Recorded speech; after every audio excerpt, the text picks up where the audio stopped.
La mañana del 15 de noviembre de 1988 amaneció con una neblina espesa que envolvía los cerros de la Sierra de Oaxaca como un sudario gris.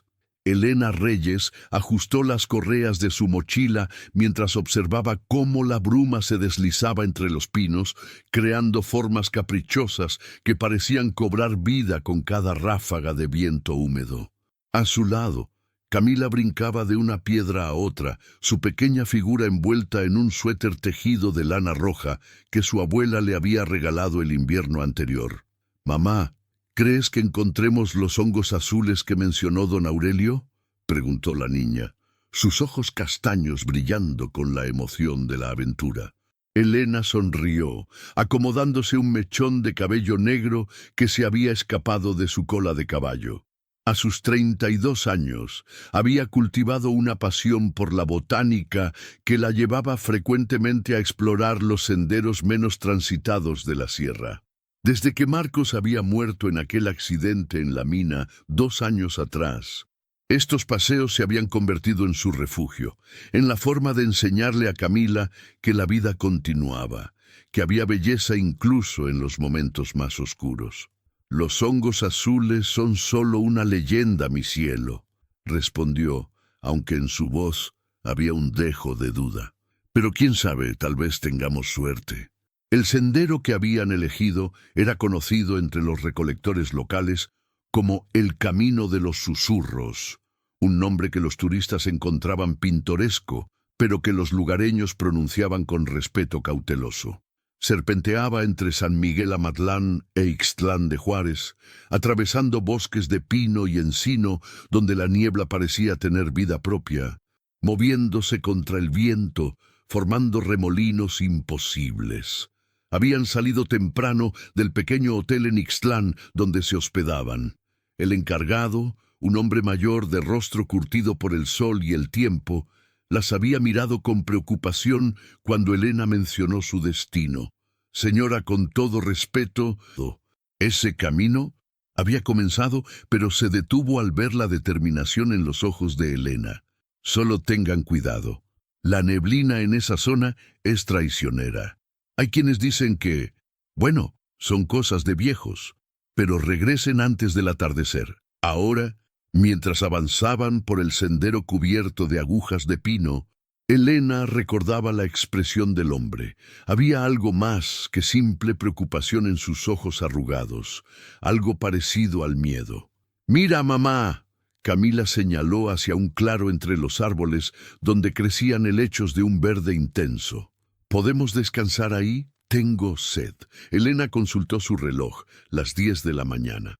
Habían caminado durante 2 horas, y el claro parecía un buen lugar para tomar un respiro. Asintió y siguió a su hija, quien ya corría hacia el pequeño espacio abierto. El claro era hermoso, casi irreal en su perfección. Los helechos formaban una alfombra natural alrededor de varias rocas cubiertas de musgo que parecían dispuestas como asientos. La neblina aquí era más densa, moviéndose en patrones lentos y hipnóticos que hacían difícil distinguir dónde terminaba el claro y comenzaba el bosque. Elena sacó una cantimplora de su mochila y se la pasó a Camila, quien bebió con avidez. El silencio del lugar era absoluto, ni siquiera se escuchaba el canto de los pájaros que normalmente llenaban estos bosques con su algarabía matutina. «Es extraño», murmuró Elena, más para sí misma que para su hija. «¿Qué es extraño, mamá?» «El silencio. Generalmente hay pájaros, insectos, algo». Camila se encogió de hombros, más interesada en explorar las rocas que en las preocupaciones de su madre. Se acercó a la formación más grande, una piedra gris que sobresalía del suelo como un diente antiguo. «Hay dibujos aquí», exclamó de pronto. Elena se acercó rápidamente. En efecto, en la superficie de la roca había marcas que parecían deliberadas, aunque erosionadas por el tiempo. No eran petroglifos indígenas, de eso estaba segura. Los había estudiado lo suficiente para reconocerlos. Estas marcas eran diferentes, más recientes pero aún así antiguas. trazadas con algo que había dejado surcos profundos en la piedra. «Parecen caminos», dijo Camila, inclinando la cabeza para ver mejor. «Como un mapa». Elena sintió un escalofrío recorrer su espalda. Las marcas sí parecían formar algún tipo de patrón, líneas que se entrecruzaban y divergían como senderos vistos desde arriba. En el centro del diseño había un círculo y dentro de él algo que podría haber sido una figura humana estilizada. «Deberíamos continuar», dijo Elena, sintiendo de pronto la urgencia de abandonar el claro. «Aún nos falta mucho camino». Pero Camila ya estaba explorando otra roca, su curiosidad infantil, inmune a la creciente inquietud de su madre. «Aquí hay más», gritó desde el otro lado del claro. «Y mira, hay una abertura entre las rocas, como una cueva pequeña». «Camila, no». Pero era tarde. Su hija ya había desaparecido por la abertura. Elena corrió hacia el lugar, su corazón latiendo con fuerza. La entrada era más grande de lo que parecía desde lejos, lo suficientemente amplia para que un adulto pasara agachándose. «¡Camila!», llamó, su voz resonando extrañamente en la neblina. «Sal de ahí ahora mismo». «Está bien, mamá». La voz de su hija llegó amortiguada pero clara. «Es solo una cueva pequeña. Hay más dibujos aquí». Elena maldijo en voz baja y se agachó para entrar. El espacio interior era efectivamente pequeño, más bien una grieta natural en la roca que una cueva propiamente dicha. Camila estaba al fondo, iluminando las paredes con una pequeña linterna que siempre llevaba en su mochila. Las paredes estaban cubiertas de marcas similares a las del exterior, pero estas parecían más recientes. Algunas incluso parecían frescas. Y había algo más, palabras escritas con lo que parecía ser carbón, en español, pero con una caligrafía errática, desesperada. «La niebla camina. No miren atrás. Ella nos llama. El camino se mueve». Elena sintió que el aire se volvía más denso, más difícil de respirar. Tomó a Camila del brazo con más fuerza de la necesaria. «Nos vamos. Ahora». «Pero mamá». «Ahora, Camila». Salieron de la grieta justo cuando la neblina pareció espesarse aún más, volviéndose casi sólida. Elena tiró de su hija hacia el sendero, pero se detuvo en seco. El camino por el que habían llegado ya no estaba donde debería. En su lugar había solo más árboles, más helechos, más neblina. «Mamá, ¿dónde está el sendero?». La voz de Camila temblaba ligeramente.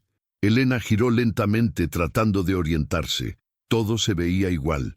La neblina había borrado cualquier punto de referencia. Incluso las rocas del claro parecían haber cambiado de posición.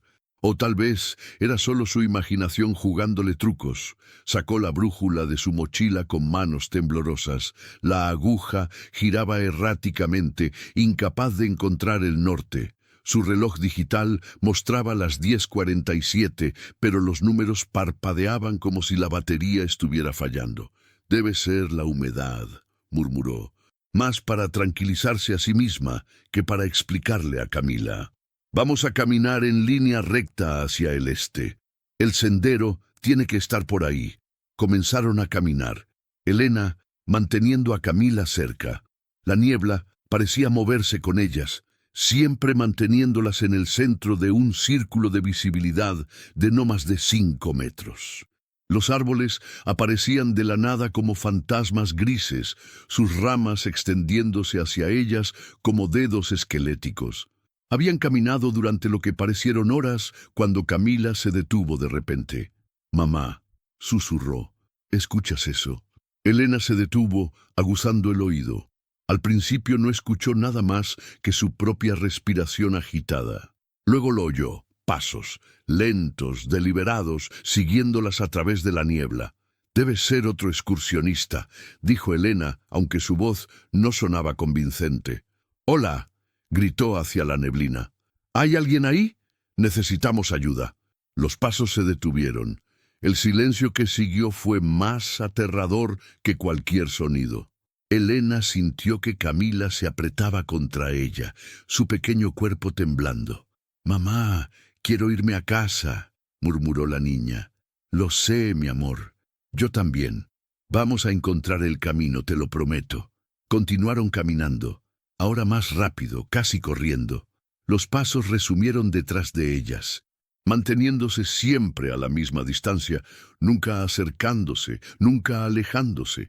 Elena no se atrevía a mirar atrás, recordando las palabras en la cueva. No miren atrás. El terreno comenzó a inclinarse hacia arriba, volviéndose más rocoso y difícil. La neblina aquí era tan densa que parecía tener sustancia, adhiriéndose a su ropa y piel como telarañas húmedas. Elena podía sentir cómo le costaba más trabajo respirar, como si el aire mismo se hubiera vuelto espeso. Fue entonces cuando vio la cabaña. Apareció de la nada una estructura de madera oscurecida por el tiempo y la humedad, con un techo de tejas rojas parcialmente derrumbado. Parecía abandonada desde hacía años, tal vez décadas, pero era un refugio, un lugar donde podrían descansar y orientarse. «Vamos», dijo Elena, dirigiéndose hacia la puerta. «Mamá, no me gusta», protestó Camila. «Se ve mala». Elena entendía el sentimiento de su hija. Había algo profundamente perturbador en la cabaña, en la forma en que parecía absorber la luz en lugar de reflejarla, en cómo la neblina se arremolinaba alrededor de ella, como si la estuviera acariciando. Pero los pasos seguían acercándose, y ahora Elena podía escuchar algo más. Una respiración pesada, laboriosa, como si quien los seguía estuviera haciendo un gran esfuerzo, o como si no fuera completamente humano. La puerta de la cabaña se dio con un chirrido cuando Elena la empujó. El interior era oscuro, y olía a moho, y algo más, algo dulzón y desagradable que le recordó a la fruta podrida.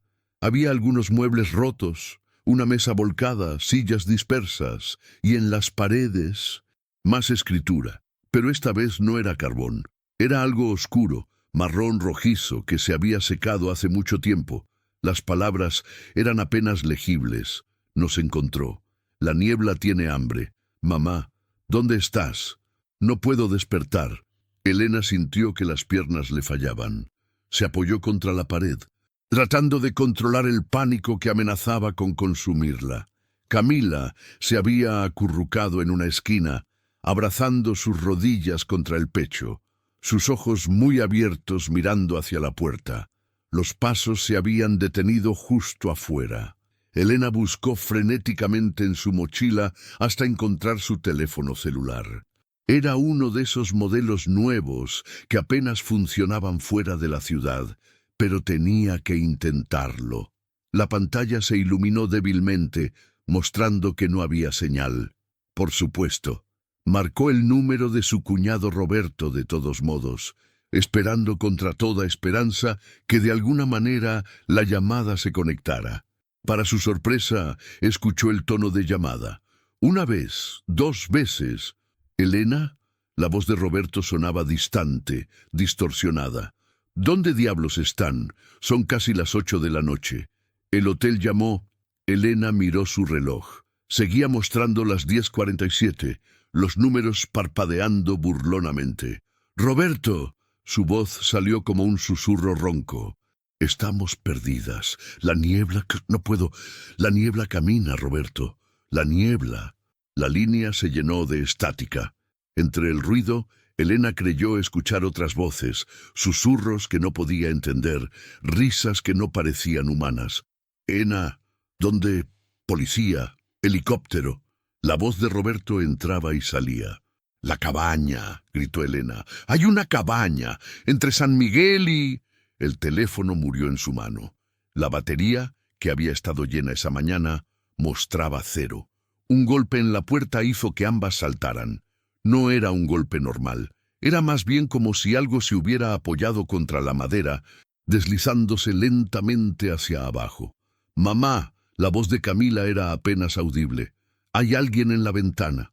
Elena giró la cabeza lentamente hacia la única ventana de la cabaña. La neblina presionaba contra el vidrio sucio, pero había algo más. Una forma, vaga e indefinida, que podría haber sido un rostro, o tal vez muchos rostros, superpuestos unos sobre otros, todos mirando hacia adentro con ojos que no eran ojos. La puerta comenzó a abrirse lentamente. Elena agarró a Camila y la arrastró hacia el fondo de la cabaña. Había otra puerta allí. Tal vez conducía a otra habitación, tal vez a una salida. No tenía tiempo para averiguarlo. La empujó con el hombro y ambas cayeron al otro lado justo cuando algo entraba por la puerta principal. La habitación trasera era más pequeña, con una sola ventana rota por la que entraba la neblina en espirales perezosas. Había más escritura en las paredes, pero Elena no se detuvo a leerla. Podía escuchar movimiento en la habitación principal, pasos que no sonaban del todo correctos, como si quien caminara no estuviera acostumbrado a hacerlo sobre dos piernas. «Por la ventana», susurró Elena, levantando a Camila. La niña no protestó. El terror había reemplazado cualquier rastro de su curiosidad anterior. Elena la ayudó a pasar por la ventana rota, cuidando de que no se cortara con los fragmentos de vidrio, y luego la siguió. Cayeron sobre un colchón de hojas húmedas. La neblina las envolvió inmediatamente, pero Elena no se detuvo. Tomó la mano de Camila y corrió, sin dirección, sin plan, solo alejándose de la cabaña y de lo que fuera que las había seguido hasta allí. Corrieron hasta que los pulmones les ardieron, hasta que las piernas de Camila ya no pudieron más. Se detuvieron junto a un árbol enorme, jadeando, el sudor mezclándose con la humedad de la neblina en sus rostros. Fue entonces cuando Elena se dio cuenta de que algo había cambiado. La neblina seguía siendo densa, pero ahora podía ver formas moviéndose dentro de ella. No eran personas, no exactamente. Eran más bien siluetas, contornos de lo que alguna vez podrían haber sido personas, deslizándose entre los árboles como recuerdos perdidos. Una de las siluetas se acercó más que las otras. Elena pudo distinguir vagamente la forma de una mujer, su cabello largo flotando como si estuviera bajo el agua. La figura se detuvo a unos metros de distancia y por un momento Elena creyó ver un rostro familiar en esas facciones borrosas. «¿Mamá?», susurró, sin darse cuenta de que había hablado en voz alta. La figura inclinó la cabeza como si la hubiera escuchado. Levantó lo que podría haber sido un brazo, señalando hacia la izquierda, hacia donde la neblina parecía menos densa. «¡No!», Camila tiró de la mano de su madre. «No es real, mamá. No es la abuela». Elena parpadeó saliendo del trance. Su madre había muerto cuando ella tenía 15 años. Lo que fuera esa cosa, no era ella, pero el gesto. Había algo en él que parecía casi benevolente, casi protector. Más siluetas comenzaron a reunirse, formando un semicírculo alrededor de ellas. Elena podía sentir sus miradas sin ojos, su atención hambrienta, pero no se acercaban, como si algo las mantuviera a raya. La figura que parecía su madre volvió a señalar, más insistente esta vez. Elena miró en esa dirección y vio algo que hizo que su corazón diera un vuelco, una luz. Débil, parpadeante, pero definitivamente una luz artificial. «Vamos», dijo a Camila, comenzando a moverse en esa dirección. Las siluetas la siguieron, manteniéndose siempre a la misma distancia, como una escolta fantasmal. Elena no sabía si las estaban guiando o llevándolas a una trampa, pero no tenía otra opción. La luz era la única esperanza que tenían. A medida que se acercaban, la luz se hizo más brillante, más definida. Era una linterna, y la sostenía una figura sólida, real, humana. «¡Aquí!», gritó Elena. «¡Estamos aquí!». La figura se giró hacia ellas y Elena casi lloró de alivio al ver el uniforme de un guardabosques. Era un hombre joven, con rostro de preocupación genuina. «Señora Reyes, gracias a Dios», corrió hacia ellas. «Llevamos horas buscándolas». Su cuñado llamó. Se detuvo en seco al ver las siluetas en la neblina. Su rostro palideció. «No puede ser», murmuró. «Ustedes también las ven». «¿Qué son?», preguntó Elena, aunque parte de ella no quería saber la respuesta. El guardabosques negó con la cabeza, sin apartar la vista de las figuras. Nadie lo sabe con certeza. Los antiguos habitantes de estos bosques tenían historias. Tragó saliva. Tenemos que irnos, ahora. Mi camioneta está cerca. Comenzó a retroceder lentamente, haciéndole señas para que lo siguieran. Las siluetas no se movieron, solo observaron mientras el trío se alejaba. La que parecía la madre de Elena levantó la mano en lo que podría haber sido un gesto de despedida. La camioneta apareció como una visión del cielo, su pintura verde oscuro apenas visible en la neblina. El guardabosques prácticamente las empujó adentro antes de saltar al asiento del conductor y encender el motor. ¿Están heridas?, preguntó mientras maniobraba el vehículo por el sendero apenas visible. No, respondió Elena abrazando a Camila contra su pecho. Solo... ¿Qué hora es? El guardabosques miró el reloj del tablero. Las 9:15 de la noche. Las hemos estado buscando desde las 6, cuando su cuñado llamó. Elena miró su propio reloj. Seguía mostrando las 10:47, pero ahora los números ya no parpadeaban. Estaban fijos, congelados en el tiempo, como un recordatorio de esas horas perdidas en la neblina. ¿Qué son esas cosas?, preguntó de nuevo. Las siluetas. El guardabosques apretó el volante con más fuerza. Mi abuelo decía que el bosque recuerda, que hay lugares donde el tiempo se dobla sobre sí mismo, donde el pasado y el presente se tocan. Decía que la neblina en estos cerros no es normal, que está viva de alguna manera. Eso es ridículo, dijo Elena, aunque su voz carecía de convicción. ¿Lo es? El guardabosques la miró por el espejo retrovisor. Ustedes estuvieron perdidas por más de 10 horas, pero su reloj dice que solo pasaron minutos. Vieron cosas que no deberían existir y se detuvo, como si hubiera dicho demasiado. ¿Y qué? Y no son las primeras. Cada cierto tiempo alguien se pierde en esa zona. Algunos regresan, como ustedes. Otros, sacudió la cabeza. Los que regresan hablan de la neblina que camina, de voces que llaman, de siluetas que parecen personas que conocieron, y todos, sin excepción, tienen un reloj que se detuvo a la hora exacta en que se perdieron. Camila se había quedado dormida, exhausta por la experiencia. Elena la abrazó más fuerte, sintiendo el calor de su pequeño cuerpo, la prueba tangible de que ambas habían sobrevivido.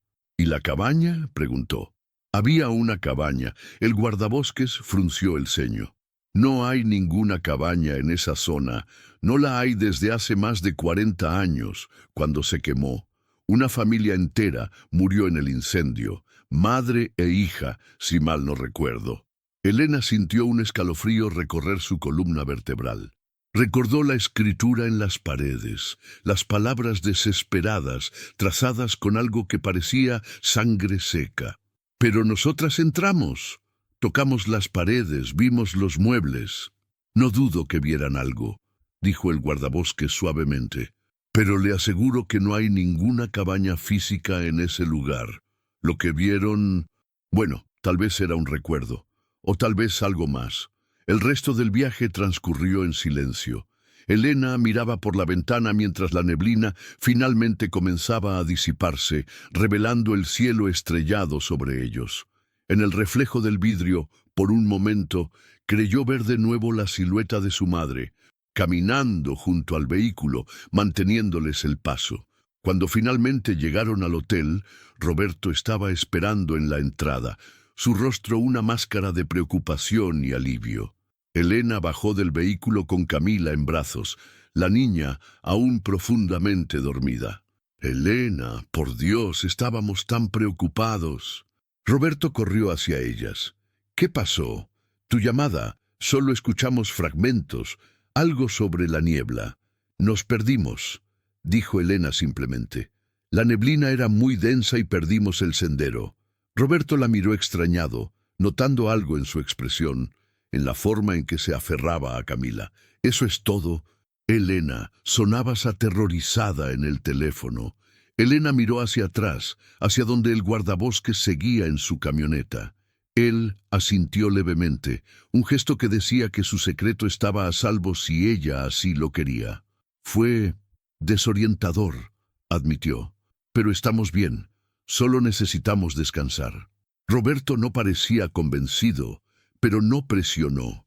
Ayudó a Elena a llevar a Camila a su habitación, donde la acostaron en la cama sin despertarla. «Me quedaré con ustedes esta noche», dijo Roberto, por si acaso. Elena asintió, agradecida.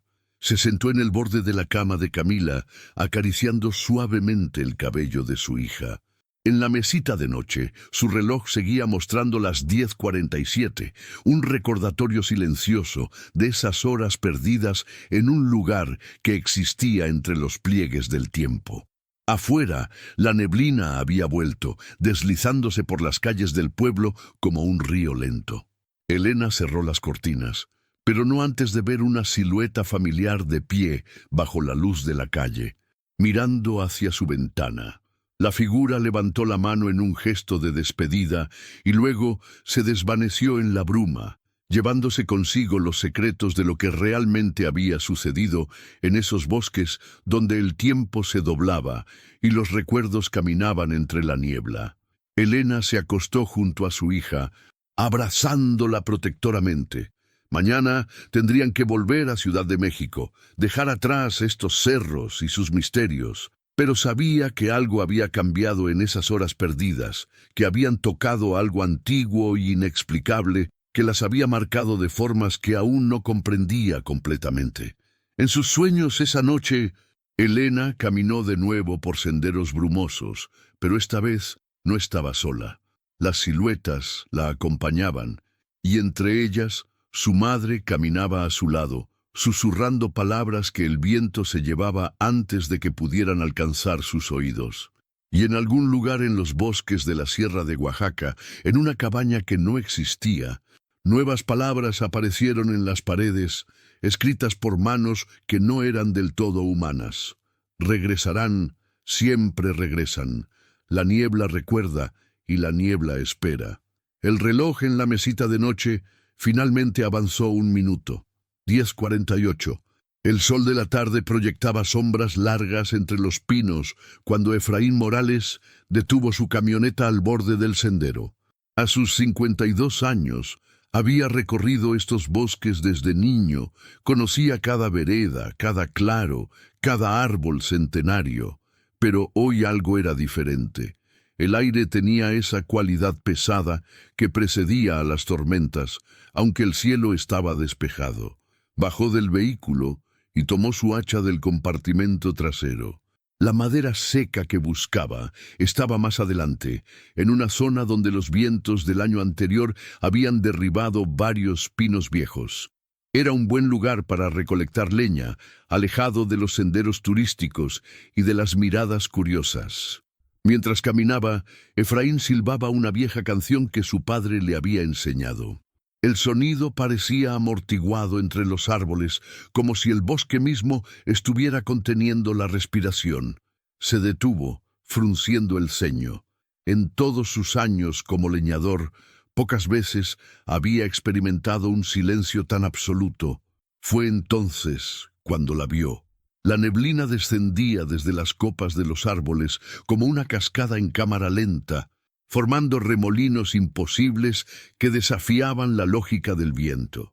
Efraín conocía bien la niebla de estos cerros, pero esta era diferente. Se movía con propósito, con intención, como si estuviera viva. Retrocedió instintivamente, su mano apretando el mango del hacha. Su abuelo le había contado historias sobre la niebla que caminaba, sobre los lugares en el bosque donde el tiempo se doblaba como papel viejo. Siempre había pensado que eran cuentos para asustar a los niños, hasta ahora. La neblina lo envolvió antes de que pudiera alejarse más. El mundo se redujo a un círculo de visibilidad de apenas 3 metros. Efraín giró lentamente, tratando de orientarse, pero todo se veía igual. Árboles grises emergiendo y desapareciendo en la bruma, el suelo cubierto de agujas de pino que amortiguaban cualquier sonido. Entonces las vio. 2 figuras se movían entre la niebla, sus contornos difusos pero inconfundiblemente humanos, una mujer adulta y una niña, caminando de la mano. Sus movimientos eran fluidos, casi flotantes, como si no tocaran realmente el suelo. La mujer tenía el cabello largo y oscuro que ondeaba sin viento, y la niña, llevaba un suéter rojo que parecía ser lo único con color real en ese mundo gris. Efraín se frotó los ojos, convencido de que estaba viendo cosas, pero cuando volvió a mirar, las figuras seguían allí, ahora más cerca. Pudo distinguir más detalles. La mujer llevaba ropa de excursionista, pantalones de mezclilla y una chamarra que parecía de los años 80. La niña no podía tener más de 10 años, su rostro pálido enmarcado por cabello castaño. «¿Hola?», llamó Efraín, su voz sonando extraña en la neblina. «¿Necesitan ayuda?».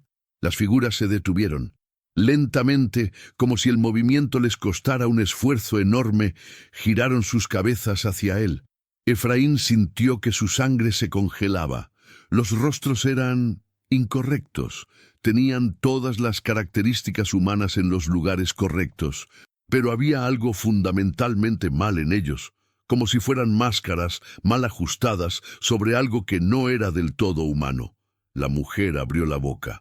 No salió ningún sonido, pero Efraín escuchó palabras en su mente, palabras que parecían formarse desde el interior de su cráneo. Perdidas, tanto tiempo perdidas. ¿Dónde está el camino a casa? El leñador retrocedió tropezando, su espalda chocando contra un árbol. Las figuras comenzaron a acercarse, sus movimientos ahora espasmódicos, como marionetas manejadas por hilos invisibles. «No, no son reales», murmuró Efraín, aferrándose a su hacha como si fuera un talismán. La niña inclinó la cabeza en un ángulo imposible, sus ojos vacíos fijos en él. «¿Por qué nadie nos busca? Mamá dice que papá vendrá, pero papá está bajo la tierra. ¿Tú nos llevarás a casa?». Efraín corrió. Dejó atrás todo pensamiento racional, todo su conocimiento del bosque, y simplemente corrió. Las ramas le arañaban el rostro. Las raíces trataban de hacerlo tropezar, pero no se detuvo. Detrás de él podía escuchar pasos que no sonaban del todo correctos, como si quien los diera no recordara bien cómo caminar. No supo cuánto tiempo corrió. Pudo haber sido minutos u horas.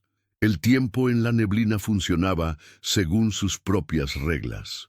Cuando finalmente emergió en un claro que reconoció, el sol estaba poniéndose, tiñendo el cielo de naranja y púrpura. Se dejó caer de rodillas, jadeando. Su camioneta estaba a unos cientos de metros, exactamente donde la había dejado. Miró hacia atrás, pero la neblina había desaparecido tan repentinamente como había llegado. El bosque lucía normal, pacífico incluso, con los últimos rayos del sol filtrándose entre las copas de los árboles. Pero entonces lo vio. En el suelo, cerca de donde había estado parado cuando apareció la neblina, había algo pequeño y rojo. Se acercó con cautela, su corazón latiendo con fuerza. Era un suéter de niña, tejido a mano, con un patrón de renos en el pecho. Estaba perfectamente conservado, como si acabara de ser dejado allí, sin rastro de los años que deberían haberlo deteriorado. Efraín lo levantó con manos temblorosas y encontró una etiqueta cosida en el interior. Camila R., 1988. Esa noche, en la cantina del pueblo, Efraín bebía su tercer mezcal cuando decidió hablar. Los otros parroquianos, hombres curtidos por el trabajo y el sol, lo escucharon con esa mezcla de escepticismo y respeto que se reserva para las historias del bosque. «Les digo que las vi», insistió, su voz ronca por el alcohol y el miedo. «Una mujer y una niña. Pero no eran normales, era como si estuvieran atrapadas entre dos mundos». Don Aurelio, el más viejo del grupo, asintió lentamente. A sus 83 años había visto suficiente para no descartar nada. «¿En qué parte del bosque fue?», preguntó. «Cerca del camino de los susurros, donde se cruza con el arroyo seco». Un silencio pesado cayó sobre el grupo. Todos conocían esa zona y todos sabían las historias. «Mi hermana desapareció por ahí en el 74», dijo uno de los hombres. «Nunca la encontraron. Mi madre juró hasta el día de su muerte que a veces la escuchaba llamando desde el bosque. Y los Herrera en el 82», añadió otro. «Padre e hijo salieron a cazar venados. Solo encontraron sus rifles, perfectamente limpios, como si nunca los hubieran usado». Don Aurelio se sirvió otro trago antes de hablar. «Hay lugares en este mundo donde las cosas no funcionan como deberían. Lugares donde el tiempo se enreda como hilo viejo. Los antiguos lo sabían. Por eso había ciertos senderos que nunca tomaban, ciertas horas en que no entraban al bosque». «¿Y qué hay de la mujer y la niña que vio Efraín?», preguntó alguien. El anciano se encogió de hombros. «En el 88 desaparecieron una madre y su hija, Elena y Camila Reyes. Las buscaron durante semanas. Helicópteros, perros, voluntarios de 3 estados, nunca encontraron nada, ni siquiera sus mochilas». Efraín sacó el suéter rojo de su morral y lo puso sobre la mesa. El silencio se hizo más profundo. «Esto estaba en el bosque. La etiqueta dice Camila R. 1988. Don Aurelio examinó la prenda con ojos que habían visto demasiado. «Deberías llevárselo a la policía», dijo finalmente, «aunque dudo que te crean». «¿Y si regreso?», preguntó Efraín. «¿Y si trato de ayudarlas?». «¿Ayudar a qué?». La voz del anciano era dura. «¿A fantasmas? ¿A recuerdos? ¿A algo peor? Muchacho, hay cosas que es mejor dejar en paz. Lo que sea que viste en esa neblina. Ya no son las personas que fueron. Son otra cosa ahora, algo que el bosque creó o atrapó. Interferir con eso», sacudió la cabeza, «no traería nada bueno». Pero Efraín no podía olvidar los rostros vacíos, las voces que resonaban dentro de su cabeza. Esa noche, en su pequeña casa en las afueras del pueblo, soñó con la neblina. En sus sueños caminaba de nuevo por el bosque, pero esta vez no estaba solo. Cientos de siluetas lo rodeaban, todas murmurando, todas pidiendo ser encontradas, ser recordadas, ser llevadas a casa. Se despertó empapado en sudor frío. El reloj marcaba las 3:33 de la madrugada. Fue a la cocina por un vaso de agua y se detuvo en seco. En la ventana, escrita en el vaho de su propio aliento, había 2 palabras: «Encuéntranos». A la mañana siguiente, Efraín hizo 2 cosas. Primero, fue a la estación de policía. El oficial de turno, un joven que no podía tener más de 25 años, escuchó su historia con cortesía profesional y tomó el suéter como evidencia. «Lo enviaremos al laboratorio», dijo, aunque su tono sugería que acabaría en una caja de evidencias olvidadas. «¿Puede mostrarme en un mapa dónde exactamente encontró esto?». Efraín señaló el lugar, notando cómo el oficial fruncía el ceño. «Esa zona está bastante alejada de los senderos normales. ¿Qué hacía allí?». «Buscando madera seca, soy leñador». «¿Y dice que vio a 2 personas? ¿No eran...». Efraín se detuvo. ¿Cómo explicar lo que había visto sin sonar como un loco? «Vi algo que parecían 2 personas, en la neblina, pero cuando me acerqué, desaparecieron». El oficial asintió, claramente clasificando el incidente como otro caso de lugareño supersticioso ve cosas en el bosque. «Bueno, si ve algo más, no dude en reportarlo. Y tenga cuidado allá arriba. Es fácil perderse cuando hay neblina». La segunda cosa que hizo Efraín fue visitar la biblioteca municipal. La bibliotecaria, una mujer mayor con lentes de fondo de botella, lo miró con curiosidad cuando pidió los periódicos de 1988. «¿Investigando algo en particular?», preguntó mientras lo guiaba hacia los archivos. «Las desapariciones», respondió Efraín. «Elena y Camila Reyes». La mujer se detuvo, su expresión volviéndose sombría. «Ah, ese caso. Fue terrible. La pobre mujer era viuda, ¿sabe? Su esposo había muerto en un accidente minero 2 años antes. Decían que esos paseos por el bosque eran su forma de lidiar con el dolor». «¿Las conocía?». «De vista. Venían a veces a sacar libros. La niña era muy inteligente. siempre pidiendo libros sobre plantas y animales. La madre suspiró.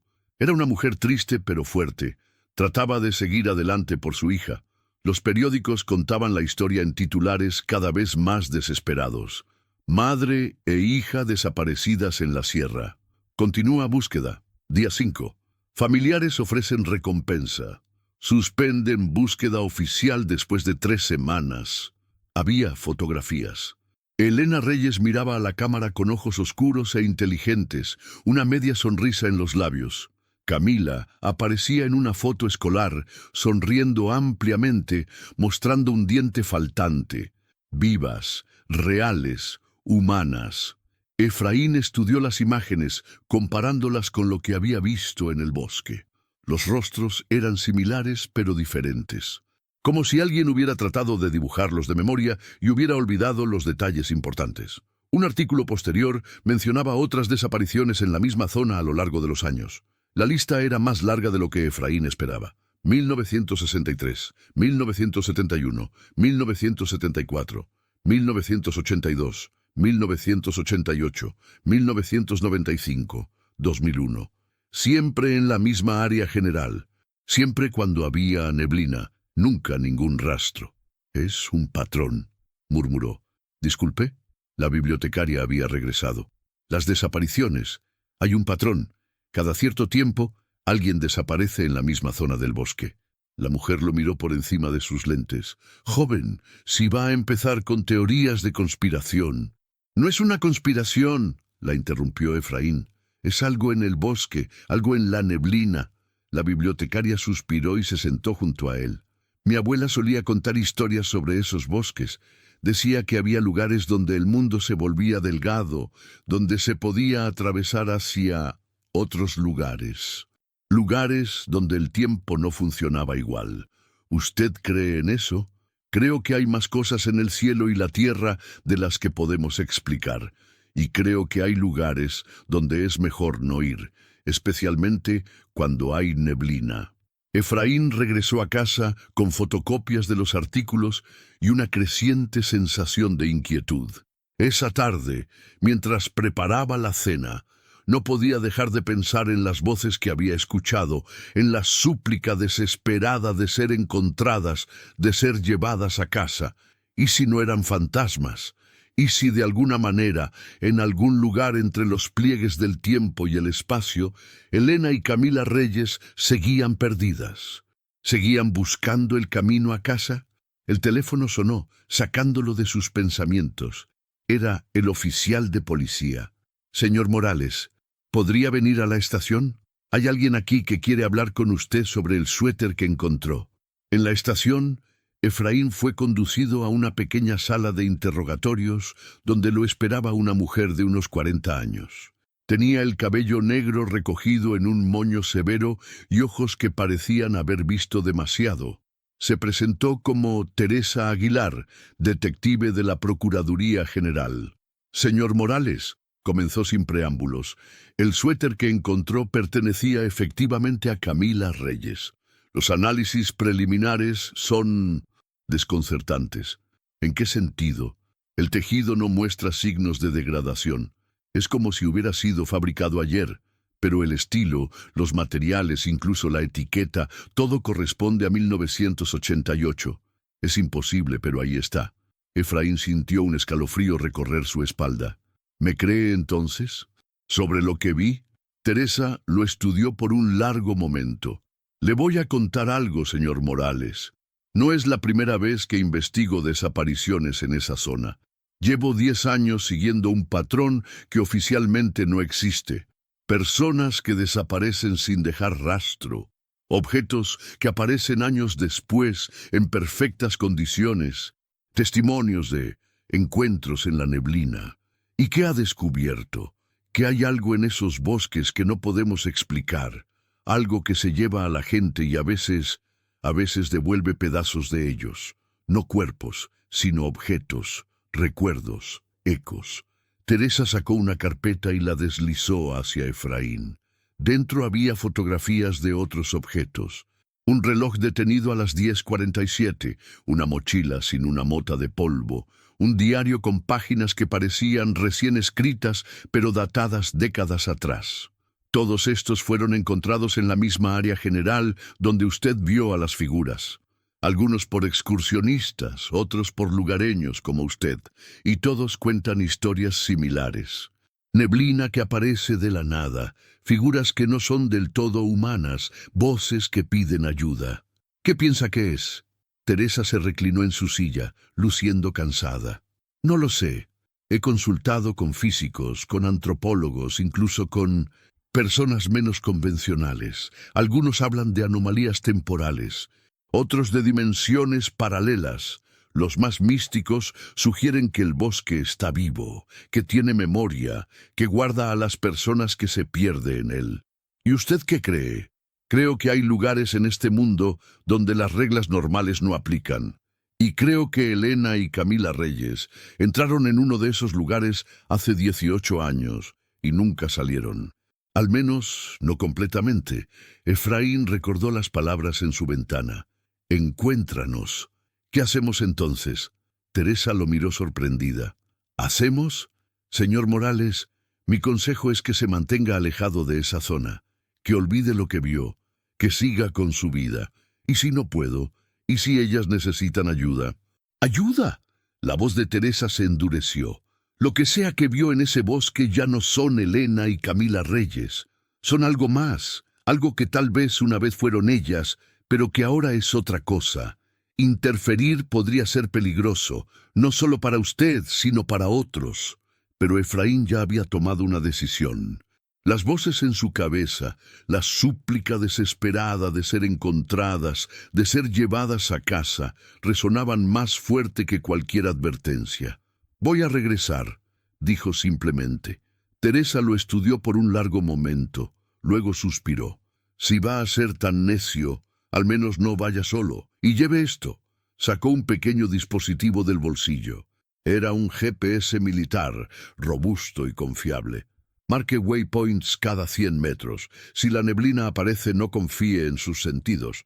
Siga el GPS de vuelta y... dudó. Si ve algo, no interactúe. No hable con ellas, no las siga. Solo observe y regrese. Efraín tomó el dispositivo, sintiendo su peso en la mano. «¿Por qué me ayuda?» Teresa se levantó recogiendo sus archivos. «Porque llevo 10 años investigando esto y nunca he tenido un testigo tan claro. Porque tal vez, solo tal vez, usted vio algo que nos ayude a entender qué diablos pasa en esos bosques. Y porque...» Su voz se suavizó. «Porque tengo una hija. Y si ella desapareciera, querría que alguien siguiera buscando, sin importar cuánto tiempo pasara». 3 días después, Efraín regresaba al bosque. Esta vez no iba solo. Lo acompañaban 2 hombres del pueblo, Miguel, un rastreador experto, y Carlos, un paramédico retirado. Teresa había querido enviar un equipo oficial, pero Efraín había insistido en mantenerlo pequeño, discreto. «La neblina aparece cuando hay mucha gente», había argumentado, aunque no sabía por qué estaba tan seguro de ello. Llegaron al lugar donde había encontrado el suéter justo después del mediodía. El sol brillaba entre las copas de los árboles, los pájaros cantaban. Todo parecía normal, demasiado normal.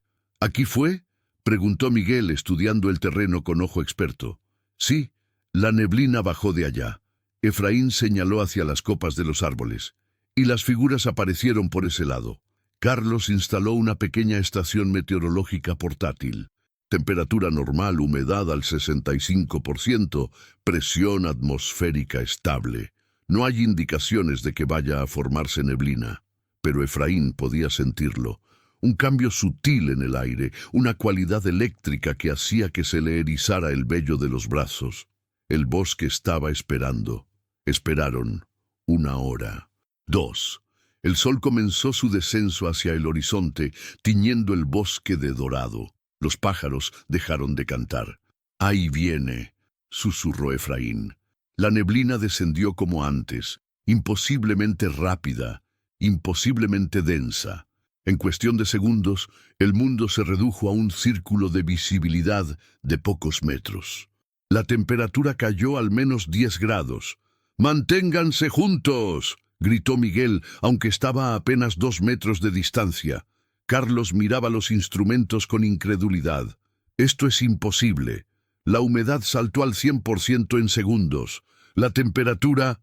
«Dios mío, está fluctuando como loca». Entonces las vieron. Las figuras emergieron de la neblina exactamente como Efraín las recordaba. La mujer y la niña, tomadas de la mano, sus movimientos fluidos y antinaturales. Esta vez, Efraín pudo notar más detalles. Las ropas no solo parecían de otra época, parecían existir en un estado constante de recién puestas, sin arrugas, sin suciedad, sin señales del paso del tiempo. Miguel dio un paso atrás, su mano yendo instintivamente al cuchillo en su cinturón. «Madre de Dios», murmuró. Las figuras se detuvieron a unos 5 metros de distancia. La mujer levantó su cabeza y Efraín pudo ver su rostro con más claridad. Era hermoso y terrible a la vez, como una fotografía perfecta superpuesta sobre algo que no tenía forma definida. «¿Por qué regresaste?». La voz resonó en sus mentes, no en sus oídos. «¿Nos ayudarás a encontrar el camino?». Efraín dio un paso adelante, ignorando el agarre de advertencia de Miguel en su brazo. «¿Dónde están?», preguntó. «¿Qué les pasó?». La figura de la niña se movió, su cabeza girando en ese ángulo imposible que Efraín recordaba. «Estamos aquí. Siempre hemos estado aquí. Pero aquí se mueve. Aquí cambia. Mamá dice que si esperamos, papá vendrá. Pero papá está bajo la tierra. ¿Tú eres papá?». «No». Efraín tragó saliva. «No soy tu papá, pero quiero ayudarlas. ¿Cómo puedo ayudarlas?». Las figuras se miraron entre sí, un gesto tan humano que por un momento Efraín casi pudo creer que eran reales. Luego la mujer extendió su mano hacia él. «Ven, te mostraremos dónde espera el tiempo». «¡No!». Carlos lo agarró del otro brazo. «No las toques. Lo que sea que sean, no son humanas». Pero Efraín ya había dado otro paso. Podía sentir el frío que emanaba de las figuras, un frío que no era solo ausencia de calor, sino algo más profundo, más fundamental. La mano de la mujer estaba a centímetros de la suya cuando todo cambió. La neblina se arremolinó violentamente, como si algo masivo se moviera dentro de ella. Las figuras parpadearon, sus formas volviéndose inestables, fluctuando entre la solidez y la transparencia. Por un momento, Efraín vio algo más allá de las máscaras humanas, algo vasto y antiguo y hambriento. Luego, tan repentinamente como había llegado, la neblina se disipó. Efraín, Miguel y Carlos se encontraron de pie en el bosque normal, el sol poniente pintando todo de naranja. No había rastro de las figuras, ninguna evidencia de lo que habían presenciado excepto, en el suelo, donde había estado parada la niña, había un dibujo trazado en la tierra. Era simple, infantil, 2 figuras de palitos tomadas de la mano y sobre ellas lo que parecía ser una casa. Debajo, escrito con letra temblorosa: «Queremos ir a casa». Carlos fue el primero en hablar, su voz temblando. «Tenemos que reportar esto. Esto es algo que la ciencia necesita estudiar». «No», dijo Miguel firmemente. «Esto es algo que necesitamos dejar en paz. ¿No lo ven? No son fantasmas, no son recuerdos, son cebo». «¿Cebo?». Efraín lo miró confundido. «Mi abuelo me contó historias sobre cosas antiguas que viven en lugares como este. Cosas que se alimentan de, no sé, energía, almas. Usan los recuerdos de los que atrapan para atraer a más personas, como una planta carnívora, pero peor». Efraín miró el dibujo en la tierra. Parecía tan inocente, tan desesperadamente humano. ¿Y si te equivocas? ¿Y si realmente están atrapadas y necesitan ayuda? Miguel lo miró con ojos duros. ¿Y si tengo razón? ¿Cuántas personas más desaparecerán porque quisiste jugar al héroe? No tenían respuesta para eso. Regresaron al pueblo en silencio, cada uno perdido en sus propios pensamientos. Efraín llevaba el GPS en la mano. notando que había registrado anomalías imposibles durante el encuentro. Saltos en la ubicación, tiempo que avanzaba y retrocedía, altitudes que no coincidían con la realidad. Esa noche, mientras los otros dormían en sus casas, Efraín permaneció despierto. Las voces resonaban en su cabeza, más fuertes ahora, más desesperadas. Encuéntranos, ayúdanos, llévanos a casa. En algún lugar de la oscuridad, supo con certeza aterradora, la neblina estaba esperando, y tarde o temprano tendría que regresar, porque ahora él también estaba marcado. Ahora él también era parte de la historia del bosque, otro hilo en el tejido del misterio que rodeaba a Elena y Camila Reyes. En su mesa de noche el reloj digital parpadeó una vez y se detuvo. Teresa Aguilar estacionó su vehículo oficial en las afueras de Ixtlán justo cuando el sol comenzaba a elevarse sobre las montañas. Había conducido toda la noche desde Ciudad de México, impulsada por el informe que Miguel había presentado a la policía local. Las fotografías del GPS de Efraín mostraban lecturas imposibles, saltos temporales que ningún instrumento defectuoso podría producir. En el asiento del copiloto, una carpeta contenía 18 años de investigación. 18 años persiguiendo sombras, siguiendo patrones que nadie más quería ver. Y ahora, finalmente, testigos confiables habían visto lo mismo que docenas habían reportado a lo largo de las décadas. Su teléfono sonó. Era el oficial de la estación local. Detective Aguilar, hay un problema. Efraín Morales no apareció en su trabajo esta mañana. Su camioneta está en su casa, pero él no está por ningún lado. Teresa maldijo en voz baja. Había temido esto. ¿Cuándo fue la última vez que alguien lo vio? Anoche, alrededor de las 10. Su vecino dice que lo vio salir caminando hacia el bosque. Llevaba una mochila y... Detective. Llevaba cuerdas, muchas cuerdas. Reúna un equipo de búsqueda. Voy para allá. Mientras conducía hacia la casa de Efraín, Teresa reflexionaba sobre los patrones. Siempre era igual. Alguien veía algo en la neblina, trataba de ayudar y luego desaparecía. Pero esta vez era diferente. Esta vez tenían datos, evidencia, múltiples testigos. Esta vez, tal vez, podrían romper el ciclo. La casa de Efraín era modesta pero bien cuidada. La puerta estaba sin llave. Adentro, Teresa encontró lo que esperaba y temía. Mapas del bosque cubriendo las paredes, conectados con hilos rojos como una telaraña de obsesión. Fotografías de Elena y Camila Reyes, recortes de periódico, notas garabateadas con letra cada vez más errática. En la mesa de la cocina había una nota. No puedo dejar de escucharlas. Cada noche es peor. Me llaman, me muestran cosas, sé dónde están, sé cómo llegar. Si no regreso, no me sigan. El bosque ya tiene suficientes almas. Teresa tomó su radio. Necesito todos los efectivos disponibles y contacten a Miguel Herrera y Carlos Mendoza. Los necesito aquí ahora. 2 horas después, un equipo de 12 personas se adentraba en el bosque. Teresa lideraba, con Miguel como guía y Carlos monitoreando equipos meteorológicos portátiles. Habían agregado tecnología que no existía en búsquedas anteriores: cámaras térmicas, detectores de campos electromagnéticos, radios de frecuencia ultrabaja que supuestamente podían penetrar cualquier interferencia. El rastro es claro, dijo Miguel señalando huellas en el sendero. Efraín conoce estos bosques, pero parece que iba con prisa. Miren cómo las pisadas son erráticas, como si estuviera, no sé, siguiendo algo que solo él podía ver. Siguieron el rastro durante 3 horas, adentrándose cada vez más en zonas que incluso Miguel rara vez exploraba. Los árboles aquí eran más viejos, más retorcidos, sus ramas entrelazadas, formando un dosel tan denso que parecía medianoche al mediodía. Detectora Aguilar, uno de los oficiales la llamó. Venga a ver esto. En un claro pequeño, encontraron el primer signo real de Efraín, su mochila, cuidadosamente colocada contra un árbol. Dentro había provisiones para varios días, una linterna, el GPS que Teresa le había dado y un diario. Teresa lo abrió en la última entrada, fechada a las 3:33 de la madrugada. Las veo incluso despierto ahora. No son solo Elena y Camila.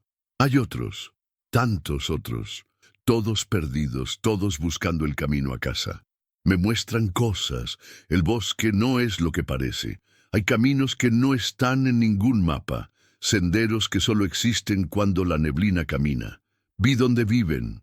No es un lugar, es un entrelugar. Un pliegue donde el tiempo se enrolló sobre sí mismo como una serpiente mordiéndose la cola. 1988 sigue sucediendo allí. Y 1974, y 1963. Todos los años cuando alguien se perdió, todos sucediendo al mismo tiempo. Elena me habló anoche, no con esa voz hueca de la neblina, sino con su voz real. Me dijo que Camila está asustada, que han estado caminando en círculos durante tanto tiempo que ya no recuerdan cómo es estar quietas.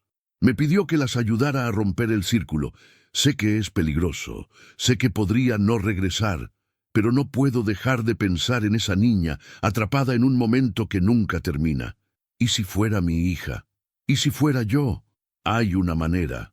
Las cuerdas son la clave, Teseo y el laberinto. Si puedo mantener una conexión con este mundo mientras entro en el otro, tal vez pueda traerlas de vuelta, o al menos darles paz. Si encuentran esto y yo no he regresado, sepan que lo intenté, y sepan que el bosque no es malvado. Solo está roto. Algo lo rompió hace mucho tiempo y ahora atrapa pedazos de tiempo como una telaraña atrapa moscas. Teresa cerró el diario, su mente procesando las implicaciones. Un entrelugar, tiempo enrollado. No era la primera vez que escuchaba teorías similares, pero nunca tan específicas, nunca de alguien que parecía haber visto realmente lo que describía. Las cuerdas, dijo Carlos de repente. Dijo que las cuerdas eran la clave. Miren, señaló hacia los árboles circundantes. Atada alrededor de uno de los troncos había una cuerda gruesa, el tipo que usan los montañistas. El otro extremo desaparecía entre la vegetación, adentrándose más en el bosque. La siguió, murmuró Miguel. El muy idiota ató una cuerda y la siguió hacia lo que sea que vio. Teresa tomó una decisión. Vamos a seguir la cuerda, pero mantenemos contacto por radio cada 5 minutos. Si alguien ve algo inusual, cualquier cosa, nos detenemos y reagrupamos. ¿Entendido? El equipo asintió, aunque Teresa podía ver el miedo en algunos rostros.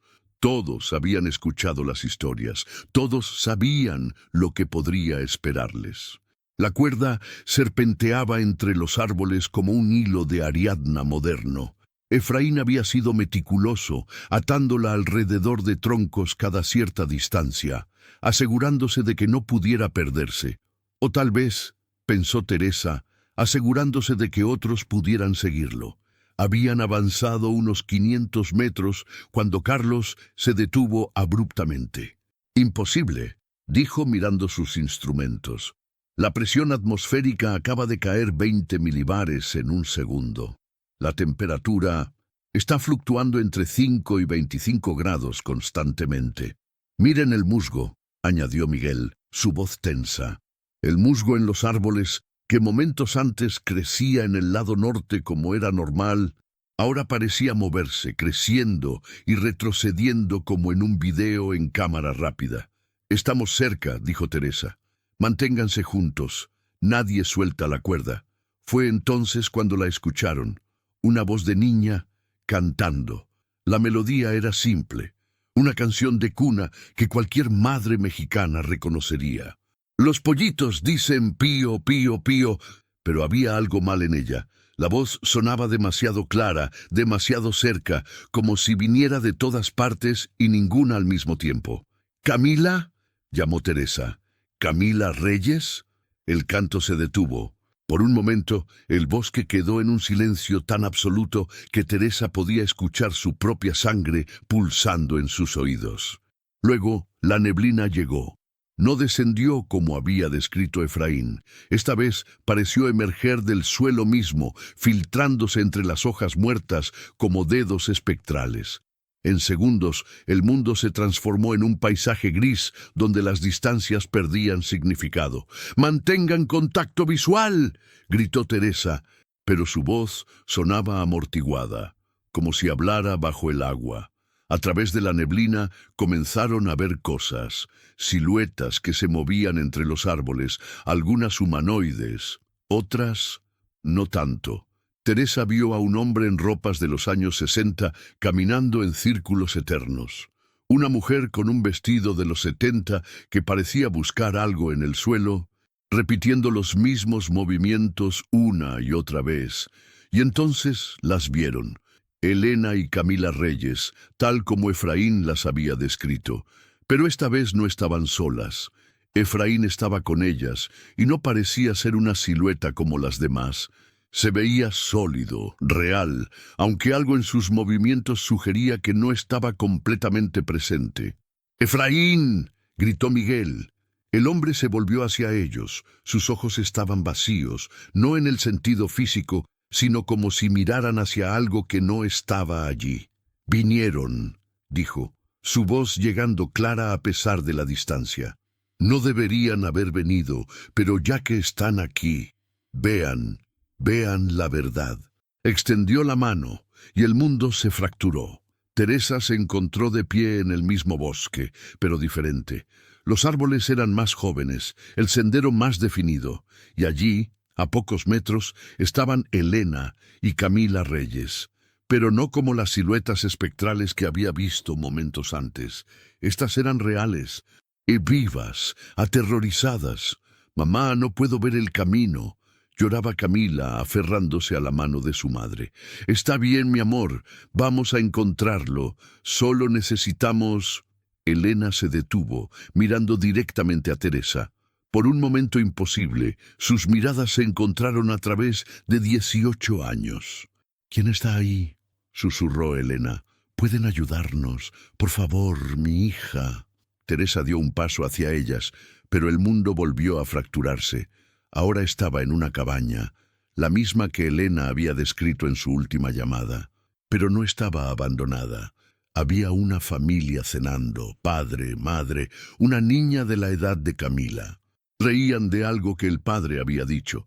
Entonces el fuego comenzó, no de forma natural, sino brotando de las paredes mismas, como si la madera recordara súbitamente que alguna vez había ardido. La familia gritó, corrió hacia la puerta, pero ésta no se abría. Teresa trató de ayudar, pero sus manos atravesaban todo como si fuera un fantasma. Otro cambio. Ahora estaba en un claro donde un grupo de indígenas realizaba algún tipo de ceremonia. Hablaban en una lengua que no reconocía, pero el miedo en sus rostros era universal. Señalaban hacia el cielo donde algo descendía. No podía verlo claramente, su mente se negaba a procesar la forma, pero podía sentir su presencia como un peso en la realidad misma. «¿Lo ves ahora?». La voz de Efraín llegó desde todas partes. «El bosque recuerda todo lo que ha sucedido aquí, cada tragedia, cada pérdida, cada momento de terror, está grabado en este lugar como cicatrices en la piel del mundo». Las visiones continuaron, cada una mostrando otro momento de pérdida, otra vida tragada por el bosque. Teresa vio a los desaparecidos de todas las épocas, todos atrapados en sus momentos finales, todos repitiendo eternamente su búsqueda del camino a casa. «Pero hay más», continuó Efraín. «El bosque no solo recuerda, el bosque aprende. Cada persona que atrapa le enseña algo nuevo sobre el miedo humano, sobre la esperanza, sobre el amor, y usa ese conocimiento para atraer a más». Teresa sintió que alguien la agarraba del brazo. Era Carlos, su rostro pálido pero determinado. «No es real», gritó. «Es una proyección, una alucinación. Los instrumentos muestran campos electromagnéticos masivos. Algo está jugando con nuestras percepciones». La realidad pareció solidificarse alrededor de sus palabras. Teresa parpadeó y se encontró de vuelta en el bosque envuelto en neblina, aunque las imágenes que había visto seguían quemando en su mente. Efraín estaba más cerca ahora, y Teresa pudo ver la cuerda que aún lo conectaba con su mundo. Pero la cuerda estaba cambiando, volviéndose translúcida, como si la realidad la estuviera digiriendo lentamente. «Puedo sacarlas», dijo Efraín, su voz volviéndose más distante. «Elena me mostró cómo. El bosque las tiene atrapadas en un bucle, pero el bucle tiene fisuras. En los momentos entre segundos, en los espacios entre respiraciones, hay oportunidades. Pero alguien tiene que quedarse». «¿Quedarse?». Teresa sintió un escalofrío de comprensión. «No, Efraín. Tiene que haber otra manera. El bosque necesita sus historias». La voz de Efraín era casi un susurro ahora. «Necesita alimentarse de recuerdos, de emociones. Si le doy los míos, todos ellos, tal vez suelte a las demás. Tal vez». La cuerda se rompió. El sonido fue como un disparo en el silencio. Efraín parpadeó, y por un momento sus ojos recuperaron el enfoque, mirando a Teresa con claridad aterradora. «¡Corran!», dijo. El bosque explotó en caos. La neblina se volvió sólida, arremolinándose como un huracán. Los árboles se doblaban y retorcían, sus ramas extendiéndose como garras. El suelo mismo parecía ondular, la realidad volviéndose fluida. «¡Retrocedan!», gritó Teresa. «¡Todos, retrocedan ahora!». El equipo corrió, siguiendo los restos de la cuerda de Efraín. Detrás de ellos podían escuchar algo que podría haber sido viento o podría haber sido gritos. Teresa no se atrevió a mirar atrás, recordando las palabras escritas en la cabaña fantasma. «No miren atrás». Corrieron durante lo que parecieron horas, pero probablemente fueron minutos.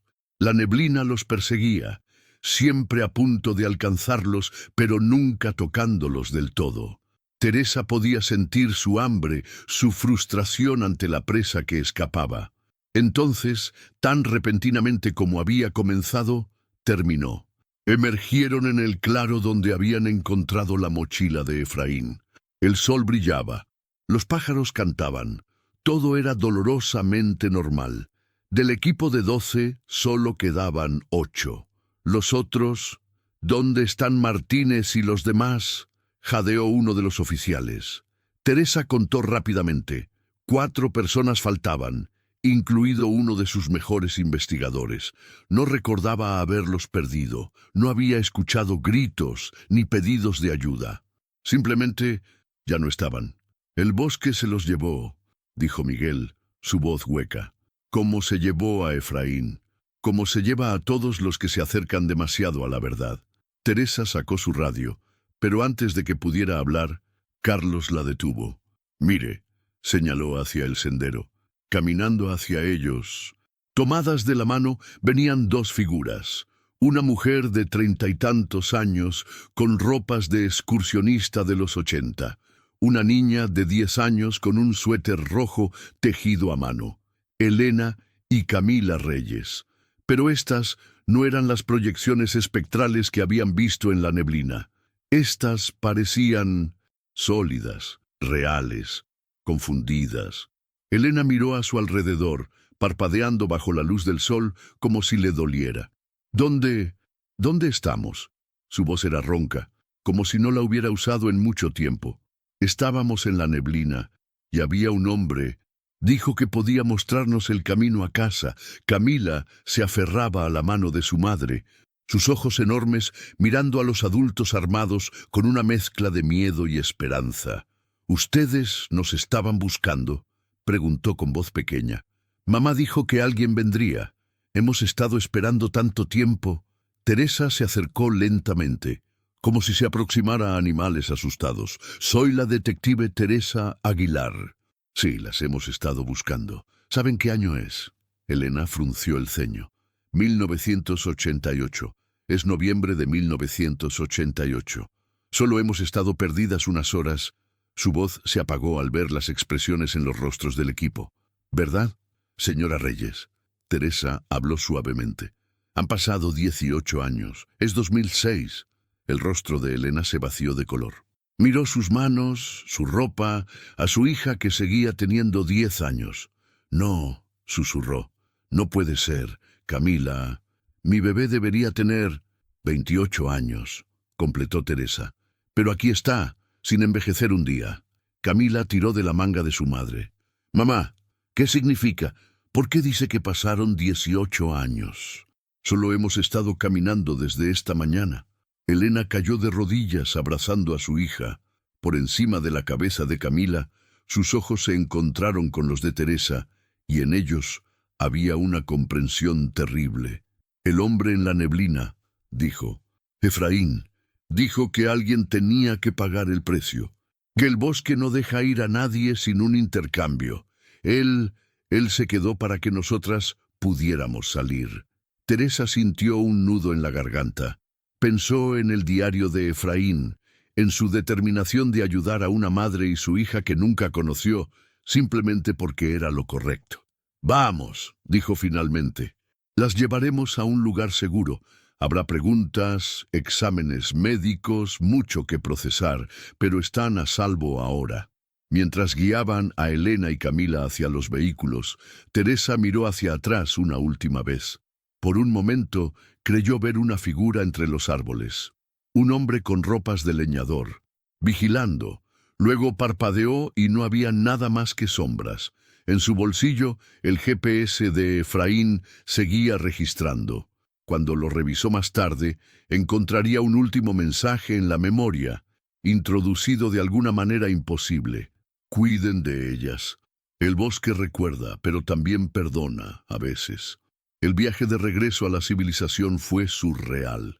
Elena y Camila se sentaban juntas en la parte trasera del vehículo de Teresa, mirando por las ventanas un mundo que había cambiado dramáticamente. Los edificios nuevos, los autos modernos, la tecnología que no existía cuando entraron al bosque, todo era un recordatorio brutal del tiempo perdido. Mi hermano, dijo Elena de repente. Roberto, está vivo, confirmó Teresa. Nunca dejó de buscarlas. Se mudó a Ixtlán hace 10 años para estar cerca. Tiene una familia ahora, 2 hijos. Elena cerró los ojos, las lágrimas rodando por sus mejillas. Sobrinos que nunca conoceré como bebés, años que nunca recuperaré. ¿Cómo explicamos esto? ¿Cómo seguimos adelante? Teresa no tenía respuesta para eso. En todos sus años, investigando lo imposible, nunca había tenido que lidiar con las consecuencias humanas de tales eventos. ¿Cómo se reintegra a la sociedad alguien que ha estado fuera del tiempo durante casi 2 décadas? ¿Cómo se le explica a una niña que todos sus amigos son ahora adultos mientras ella sigue teniendo 10 años? En la estación de policía, el caos fue inmediato. La noticia de que Elena y Camila Reyes habían sido encontradas vivas corrió como fuego. Periodistas, familiares, curiosos, todos querían ver el milagro con sus propios ojos. Roberto llegó en menos de 20 minutos. El reencuentro fue desgarrador. El hombre de 40 y tantos años abrazó a su hermana que seguía viéndose exactamente como la última vez que la vio. Lloró al abrazar a su sobrina, que lo miraba confundida porque para ella el tío Roberto debería ser un joven de 25 años, no este hombre con canas y arrugas. No entiendo, murmuraba Camila una y otra vez. ¿Dónde está el tiempo? ¿Dónde fueron todos los días? Los médicos no tenían explicación. Físicamente, Elena y Camila estaban exactamente como deberían estar en 1988. No habían envejecido, no mostraban signos de exposición prolongada a los elementos, ni desnutrición, ni nada que indicara que habían pasado 18 años en el bosque. Era como si hubieran sido sacadas de 1988 y depositadas directamente en 2006. Teresa supervisó los interrogatorios iniciales.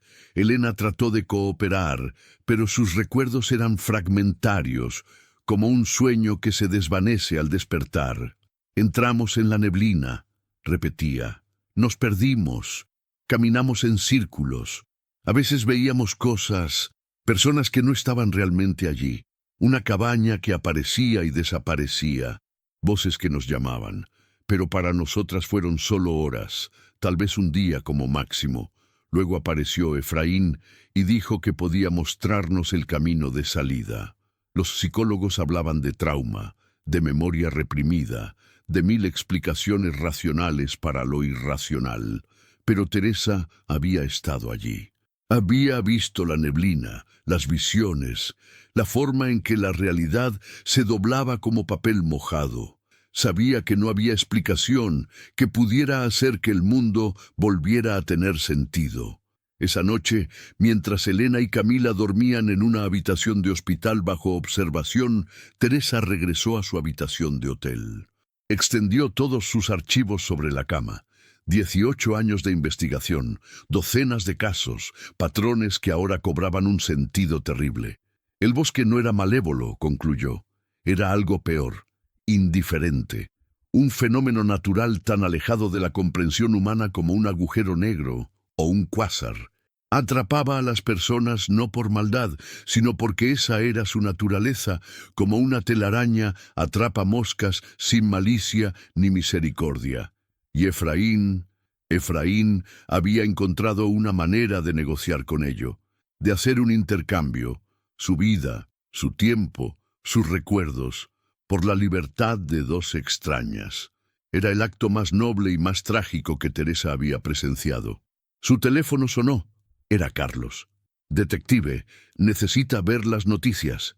Teresa encendió el televisor. Un reportero estaba de pie frente al bosque, su rostro pálido bajo las luces del equipo. Múltiples reportes de personas viendo figuras en la neblina esta noche. Los lugareños hablan de un hombre con ropas de leñador que camina entre los árboles, guiando a los perdidos de vuelta al sendero.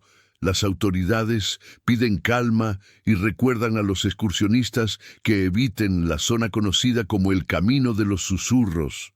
Teresa apagó el televisor. Por supuesto, el bosque había hecho un intercambio, pero los intercambios nunca eran simples. Efraín estaba atrapado ahora. Otra historia en la colección del bosque, otro guardián de sus secretos. Tomó su diario y comenzó a escribir. Caso Reyes. Observación final. El fenómeno conocido como la neblina que camina parece operar bajo reglas que aún no comprendemos completamente. Puede manipular el tiempo, el espacio y la percepción. Atrapa a las personas en bucles temporales, alimentándose tal vez de sus emociones o recuerdos. Sin embargo, hemos aprendido que es posible negociar con él. El sacrificio de Efraín Morales demuestra que el fenómeno puede ser influenciado por actos de compasión y sacrificio. Él eligió tomar el lugar de Elena y Camila Reyes, convirtiéndose en lo que los locales ahora llaman el guardián del sendero. Recomendación: cerrar el área al público, establecer un perímetro permanente y, sobre todo, honrar el sacrificio de Efraín Morales, asegurándonos de que Elena y Camila Reyes tengan toda la ayuda necesaria para reintegrarse a un mundo que las dejó atrás. Nota personal. A veces me pregunto si el bosque nos dio exactamente lo que queríamos. Queríamos respuestas y las obtuvimos. Queríamos encontrar a los desaparecidos y encontramos a 2. Pero el precio siempre es más alto de lo que esperamos pagar. Afuera, la luna llena iluminaba las montañas de Oaxaca. En algún lugar entre los pinos y la neblina, Efraín Morales caminaba su ronda eterna, asegurándose de que otros no se perdieran como él se había perdido. Y en un hospital, a kilómetros de distancia, una niña de 10 años dormía, soñando con un bosque donde el tiempo se había detenido y un hombre amable les había mostrado el camino a casa.